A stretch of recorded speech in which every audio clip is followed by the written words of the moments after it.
그 다음에 여드름 등급. 이거 보통 이제 1등급 정도는 별로 여드름이 없는 상태.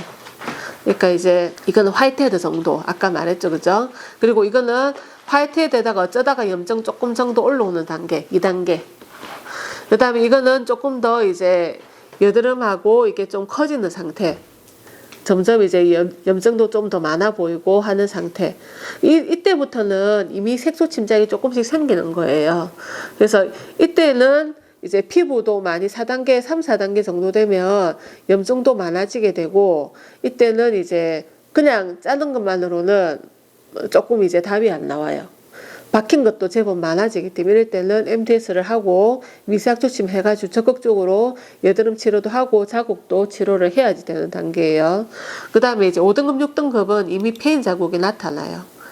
이제 보면 6등급 정도 되면 피부가 거의 막 진짜 울퉁불퉁한 사람들. 피부가 결이 안 매끄럽고 이제 울퉁불퉁 이런 5등급 이상부터는 패인 자국이 평생 흉터로 남는 사람들이에요. 그래서 이렇게 가지 않기 위해서 여드름 치료를 해야 된다. 환자가 이제 혹시라도 물어봤을 때 이렇게 얘기를 해줄 수 있어야 됩니다. 그 다음에 이제 여드름 치료는 그럼 어떻게 하느냐. 자, 우리 한의원에서 하는 여드름 치료들 보도록 할게요. 일단 내부적으로는 몸의 열을 조절하기 위해서, 그러니까 근본적인 원인을 해결하기 위해서 체질 개선하는 한약과, 이 사람이 만약에 이제 열이 많이 떠, 얼굴이 자꾸 빨개지고 열이 올라, 그러면 혀 밑대사라는 금속이 수술도 하는 게 좋고, 그 다음에 만약에 코가 안 좋아. 근데 코가 안 좋진 않지만 밤에 누우면 코로 숨쉬기 힘들고 자꾸 입을 벌리고 자고 한다. 그럴 때는 비강사혈을 꼭 해야 됩니다. 이거는 저번에 그 설명을 한 번 다 했었다, 그죠? 잠깐 언급을 하게 되면 얼굴에 있는 구멍을 부비동이라고 불러요. 부비동의 위치가 이렇게 눈 위에, 코 안에, 광대뼈의 머리 뒤에. 이 구멍의 역할은 이제 사람이 제일 많이 쓰고 열을 받고 압이 차기 쉬운 곳이 눈하고 뇌. 여긴 항상 열이 많이 쓰니까 항상 열이 받기 쉬운 곳이어서 이 열 받기 쉬운 곳에 열을 조절하기 위해 가지고 컴퓨터 같은 환기팬이 붙어 있어. 컴퓨터에 환기팬 달리다시피. 그래서 그 환기팬이 이렇게 구멍이 나 있어요. 그래서 그게 어떻게 바람이 통하느냐. 코로 숨을 쉬면 그 계속 바람이 들락날락 하면서 이쪽에 계속 열하고 압을 조절을 해요. 그래서 낮에 무조건 코로 숨 쉬도록 해야 되고, 잘 때에는 코로 숨쉬게 하기 위해서 고슴 테이프를 붙이고 자는 거예요. 자, 이제 여드름 치료 파트에 대해서 얘기를 하겠습니다. 여드름 치료를 할 때는 제일 중요한 게 여드름이 안 나야 되잖아요. 그죠? 여드름이 나는데 계속 짜봐야 아무런 의미가 없어요. 안 나게 하기 위해서는 몸의 열을 조절해서 원인을 해결을 해야 됩니다. 그래서 그 원인을 해결하는 방법이 이제 체질 개선 한약, 열을 조절하기 위해서. 그 다음에 만약에 얼굴에 막 열이 자꾸 오르고 뻘개지고 한다. 그럴 때는 혀 밑에 사혈을 해서 빨리 열을 내려줘야지 돼요. 그리고 이제 비강사혈을 필요한 사람들을 하는 건데, 이제 이 부분에 대해서는 저번에 한번 언급을 했었는데 다시 짧게 얘기를 하면 중요하니까, 얼굴에는 이제 부비동이랑 구멍들이 눈썹 위에랑 코 안이랑 광대뼈랑 머리 뒤에 이렇게 구멍이 뽕뽕 뚫려가지고 코로 숨을 쉬면 이게 바람이 들락날락 하면서 눈하고 뇌, 얼굴 쪽에 열하고 압을 조절하게 돼요. 그래야지 이제 얼굴에 열이 안 뜨게 되는데, 만약에 내가 코가 안 좋아서 코로 숨을 잘 못 쉬는 사람이야.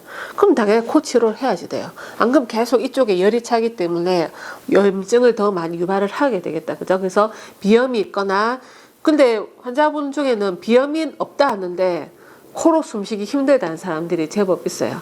그런 사람들은 반드시 비강사혈 치료를 해야지 되고, 그리고 낮에는 내가 코로 숨을 쉬고 자도 사람이 밤에 잠을 자다 보면 나도 모르게 입을 자꾸 벌려. 그건 안 하고 싶어도 그렇게 돼. 그래서 그걸 예방하기 위해서 코솜 테이프를 붙이고 자는데, 만약에 이 테이프가 아침에 잘 붙어 있고 아침에 눈을 떴을 때 눈하고 머리도 개운하고 눈곱도 안 낀다, 그러면 계속 그냥 붙이고 자면 돼요. 근데 만약에 붙였는데 떨어져, 내가 잘 때 내 코로 숨쉬기 깝깝한가 봐, 그러면 당연하게 코로 숨 쉴 수 있도록 치료를 해야지 돼요. 그리고 테이프는 붙어 있지만 이상하게 아침에 눈을 뜨면 눈하고 머리가 좀 안 맑다거나 눈곱이 조금 낀다, 그러면 이 사람은 구석구석 바람이 통하지 않는 사람이에요. 그런 경우에도 코 사혈을 해야지 됩니다. 그래서 요거는 이제 필요한 경우에 한다. 그리고 피부 치료 같은 경우에는 아까 이제 좁쌀 여드름 좀 있는 단계 1, 2등급 정도는 보통 이제 약 먹은 거는 한두 달. 만약에 이 사람이 여드름이 거의 안 오르고 한 번씩 화이트헤드만 했다. 그럼 그냥 이제 예를 들어서 압출하고 피지 조절한 홈케어 쓰고 화장법, 세안법 교정하는 것만으로 좋아진다. 그럼 뭐 굳이 치료 안 해도 되지만 지속적으로 계속 올라오고 한다. 그러면 치료를 들어가야지 돼요. 그 다음에 이제 기본이 압출. 그 다음에 PDT가 피지 조절하는 치료거든요. 피지 조절하는 치료. 그리고 이제 산후필이나 미세학초 침 정도 하게 되면 이제 약간의 색소 침착이라든지 이런 것들도 많이 좋아지게 할 수가 있고 3, 4등급 정도가 되면 기본적으로 여드름 자국 치료가 들어가는 게 좋습니다. 이때는 체질 개선 한약 보통 이제 한 2달에서 3달 정도. 그 다음에 압출. 그 다음에 피지 조절한 홈케어까지 제일 기본이고, 그 다음에가 이제 MTS. MTS에 대한 설명이, 이런 설명은 뒤에 한번 언급을 할 거예요. 그 다음에 미세학초침이나 해초필 정도를 해서 이제 피부결을 좋아지게 하고, 5, 6등급처럼 피임 자국까지 있다. 그러면 거기에다 플러스 진피재생술이나 코라테라피를 해서 폐인 자국 치료를 하는 게 좋아요. 물론 나는 이런데 뭐 전혀 케어도 관계없다. 이런 사람들 물론 안 해도 되죠. 근데 이제 이게 신경이 대부분 쓰이기 때문에 그런 경우에는 폐인 자국 치료를 하는 게 좋습니다.